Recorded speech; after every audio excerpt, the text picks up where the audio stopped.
नमस्कार दोस्तों, स्वागत है आपका मेरे हिंदी यूट्यूब चैनल पर, जहां मैं आपके लिए नई नई कहानियां लेकर आती हूँ। मेरी अब की शुरू की हुई श्रृंखला में आज की हिंदी लोक कथा है अजगर। बहुत वर्ष पहले एक राजा की दो रानियां थीं। बड़ी रानी शोभा बहुत अच्छे स्वभाव की दयावान स्त्री थी। छोटी रानी रूपा बड़ी कठोर और दुष्ट थी। बड़ी रानी शोभा के एक पुत्री थी, नाम था देवी। रानी रूपा के भी एक बेटी थी, नाम था तारा। रानी रूपा बड़ी चालाक और महत्वाकांक्षी स्त्री थी। वह चाहती थी कि राज्य की सत्ता उसके हाथ में रहे। राजा भी उससे दबा हुआ था। रानी रूपा बड़ी रानी और उसकी बेटी से नफरत करती थी। एक दिन उसने राजा से कह दिया कि रानी शोभा और देवी को राजमहल से बाहर निकाल दिया जाए। राजा रानी रूपा की नाराजगी से डरता था। उसे लगा कि उसे वही करना पड़ेगा जो रूपा चाहती है। उसने बड़ी रानी और उसकी बेटी को राजमहल के बाहर एक छोटे से घर में रहने के लिए भेज दिया। लेकिन रानी रूपा की घृणा इससे भी नहीं घटी। उसने देवी को आज्ञा दी कि वह प्रतिदिन राजा की गायों को जंगल में चराने के लिए ले जाया करे। रानी शोभा ये अच्छी तरह जानती थी कि यदि देवी गायों को चराने के लिए गई तो रानी रूपा उन्हें किसी और परेशानी में डाल देगी।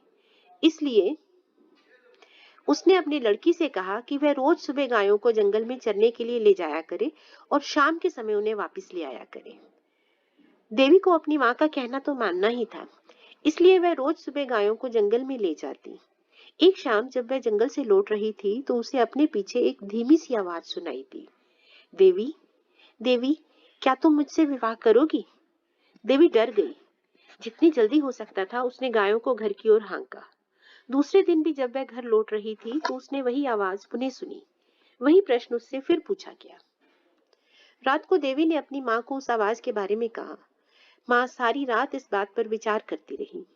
सुबह तक उसने निश्चय कर लिया कि क्या किया जाना चाहिए। वह अपनी लड़की से बोली, सुनो बेटी, मैं बता रही हूँ कि यदि आज शाम के समय भी तुम्हें वही आवाज सुनाई दे तो तुम्हें क्या करना है? बताइए माँ, देवी ने उत्तर दिया। रानी शोभा ने कहा, तुम आज उस आवाज का उत्तर देना। कल सुबह तुम मेरे घर आ जाओ, फिर मैं तुमसे विवाह कर लूंगी। देवी बोली, लेकिन माँ हम उसे जानते तक नहीं। माँ ने दुखी होकर कहा, मेरी प्यारी देवी, जिस स्थिति में हम जीवित हैं उससे ज्यादा बुरा और क्या हो सकता है। हमें इस प्रस्ताव को स्वीकार कर लेना चाहिए। ईश्वर हमारी सहायता करेंगे। उस संध्या को जब देवी गायों को लेकर लौट रही थी उसे फिर वही आवाज सुनाई दी। आवाज कोमल और दुख भरी थी। देवी, देवी, क्या तुम मुझसे विवाह करोगी? क्या तुम मुझसे विवाह करोगी? आवाज बोली। देवी रुक गई। उसने पीछे मुड़कर देखा लेकिन उसे कोई दिखाई नहीं दिया। वह हिचकिचाई। वह वहां से भाग जाना चाहती थी, लेकिन फिर उसे माँ के शब्द याद आए। वह जल्दी से बोली, हाँ, यदि तुम कल सुबह मेरे घर आ जाओ तो मैं तुमसे विवाह कर लूंगी। तब वह बड़ी तेजी से गायों को हाँकती हुई घर चली गई। अगले दिन सुबह रानी शोभा जरा जल्दी उठ गई। उसने जाकर बाहर का दरवाजा खोला, देखने के लिए कि कोई प्रतीक्षा तो नहीं कर रहा। वहां कोई भी ना था। अचानक उसे एक धक्का सा लगा और वह स्तब्ध रह गई। एक बड़ा अजगर कुंडली मारे सीढ़ियों पर बैठा था। रानी शोभा सहायता के लिए चिल्लाई। देवी और नौकर भागे भागे आए और पूछा, क्या बात है? तभी एक आश्चर्यजनक बात हुई। अजगर बोला, नमस्कार। उसका स्वर बहुत विनम्र था। मुझे निमंत्रित किया गया था, इसलिए मैं आया हूँ। आपकी लड़की ने मुझसे वायदा किया था कि यदि मैं सुबह घर आ सकूं तो वह मुझसे विवाह कर लेगी। मैं इसलिए आया हूँ। रानी शोभा की समझ में नहीं आ रहा था कि वह करे तो क्या करे। उसे तो यही आशा थी कि किसी दिन कोई सुंदर नौजवान उसकी लड़की से विवाह करने आएगा। उसने यह कभी न सोचा था कि यह अजगर होगा। एक नौकर भागकर रानी रूपा के पास गया और उसे सारी घटना बतला दी। रानी यह सुनकर बहुत प्रसन्न हुई और उसी समय अपने नौकरों के साथ रानी शोभा के घर गई। यदि राजकुमारी देवी ने किसी के साथ विवाह का वायदा किया है तो उसे अपना वायदा अवश्य निभाना चाहिए। रानी होने के कारण यह देखना मेरा कर्तव्य है कि वह अपना वायदा पूरा करे। उसी दिन विवाह हो गया। रानी शोभा और देवी के लिए यह कोई प्रसन्नता का समय नहीं था, लेकिन इतने दुर्भाग्य सहने के बाद वे किसी भी प्रकार की विपत्ति का सामना करने को तैयार थी। विवाह के पश्चात अजगर अपनी पत्नी के साथ उसके कमरे में गया।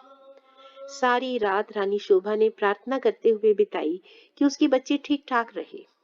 दूसरे दिन बड़े सवेरे उसने देवी के कमरे का दरवाजा खटखटाया।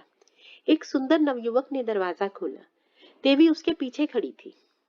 वह नवयुवक बोला, मैं आपको कह नहीं सकता कि मेरी जान बचाने के लिए मैं आपका और देवी का कितना आभारी हूँ। वह बोला, मैं एक श्राप के कारण अजगर बन गया था। मैं वन देवता को नाराज कर बैठा था। वे क्रुद्ध थे और उन्होंने मुझे अजगर बना दिया। बाद में उन्हें अपनी करनी पर बहुत दुख हुआ। तब उन्होंने कहा, यदि कोई राजकुमारी मुझसे विवाह कर लेगी तो मैं फिर से मनुष्य बन जाऊंगा। अब देवी ने मुझसे विवाह कर लिया है, मेरा शाप उतर गया है। अब मैं फिर कभी अजगर नहीं बनूंगा। रानी शोभा बहुत प्रसन्न हुई। वह अपनी लड़की और दामाद को राजा से मिलाने के लिए ले गई। यह बड़ी विचित्र घटना थी। चारों ओर से लोग इस विचित्र नवयुवक को देखने राजमहल में आने लगे।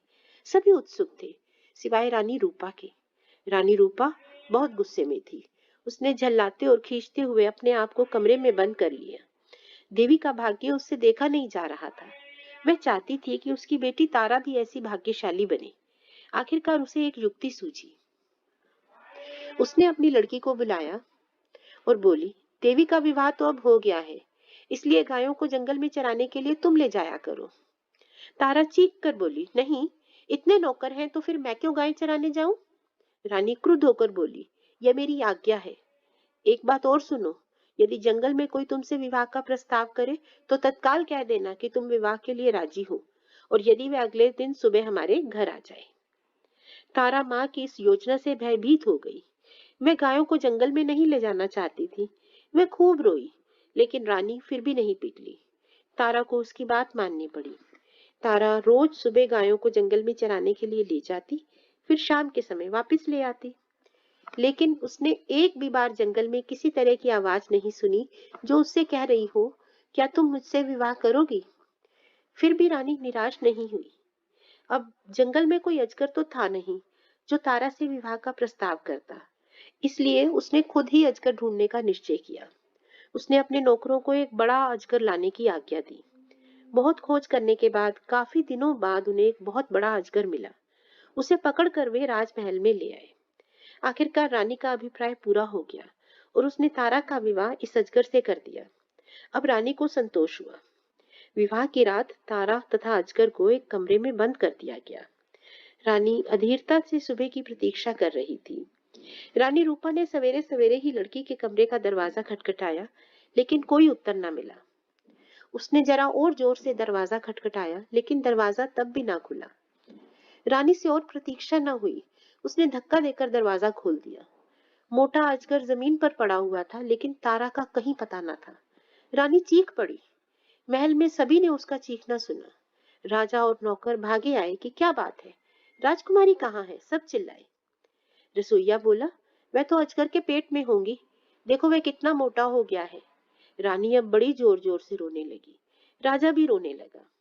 रसोइया अपना सबसे बड़ा चाकू ले आया और वह बोला, यदि वह अब तक जीवित हुई तो मैं राजकुमारी को बचाने की कोशिश करूंगा। उसने अजगर का पेट चीर डाला। रानी अच्छी भली जीवित थी। रसोइये ने उसे बाहर खींचा और वह चीख मारकर अपनी माँ की तरफ भागी। अब अजगर की मृत्यु हो गई और साथ ही रानी रूपा की इस इच्छा की भी कि तारा का विवाह देवी की तरह किसी योग्य और संपन्न युवक से हो। तो देखा दोस्तों, यही होता है लालच का फल। यहाँ पर छोटी रानी लालची थी। वह न केवल राजा और उसके राजपाट पर पूरा अधिकार चाहती थी, वह किसी भी तरह से बड़ी रानी को और उसकी बेटी को वहां से निकालना चाहती थी। लेकिन भाग्य से बढ़कर कोई नहीं होता। जब ईश्वर ने उनके भाग्य में अच्छा और संपन्न नवयुवक लिख दिया था, तो वही हुआ और बड़ी रानी की बेटी का विवाह एक अच्छे लड़के से हुआ। दूसरी ओर इस बात से इस रानी को और गुस्सा आया और अब वह अपनी बेटी के लिए भी उसी तरह का सुंदर नवयुवक चाहती थी, और उसने भी वही सब चीजें की जो उसने बड़ी रानी की बेटी के साथ की थी। लेकिन यहाँ पर उसको सचमुच का अजगर मिल गया और वह शायद अपनी बेटी के जान से हाथ धो बैठती। हमें लालच नहीं करना चाहिए। किसी भी तरह की लालच हमारे लिए नुकसानदेह साबित हो सकता है, और ना ही हमें दूसरों को देखकर अपने बारे में उसी तरह के परिवर्तन करने चाहिए। धन्यवाद दोस्तों। अगर आपको मेरी ये कहानियाँ पसंद आती हैं तो आप मेरे चैनल के साथ बने रहें। Please like, share and subscribe my channel. Thank you.